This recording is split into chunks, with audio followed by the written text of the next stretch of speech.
ரீஷஃபில் பண்ணி நான் இப்படி ரிஃபில் பண்ணேன். உங்களுக்கு எங்கே தோணுதோ அந்த இடத்துல ஸ்டாப்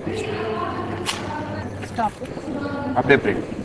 இப்போ அந்த கார்டை எடுங்க, நீங்கள் மட்டும் பாருங்கள், எனக்கு காட்டாதீங்க. அப்படியே அதை கீழே வச்சு தலைக்கீழே வச்சு நான் பார்க்கக்கூடாது கார்டு. ஓகே, இப்போ நீங்கள் எடுத்துருக்கீங்க கார்டு, எனக்கு தெரியாது என்ன கார்டு.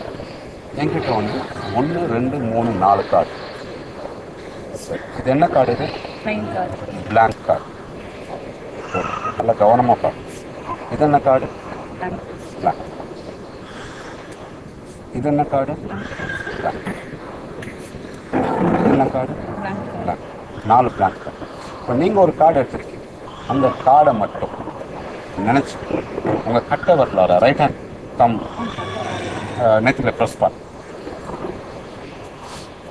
பண்ணிவிட்டு அந்த கை அப்படியே கொண்டு வாங்க. இப்படி பிடிக்கிறது கார்டு அப்படியே கீழே தம் கீழே வச்சு அப்படியே பிடிச்சிருக்கு கார்டு.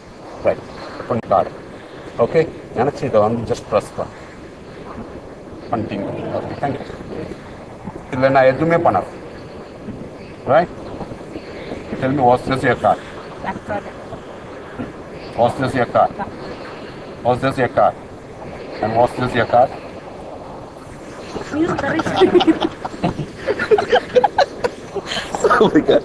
இது பார்க்கலாம்ல சார் கார்டு? பார்க்கலாமே. ஜே ஜே ஜே டைமண்ட் அவனை மாற்றி அனுப்பிச்சிருந்தேன்னா அது எப்படி நினைக்கிறா? நீங்க பொய்யே சொன்னாலும் எப்படி இருந்தாலும் நீங்க உண்மையை சொல்லி தான் ஆகணும். அவர் கேட்ட சொல்லி கண்டுபிடிச்சிருவாரு.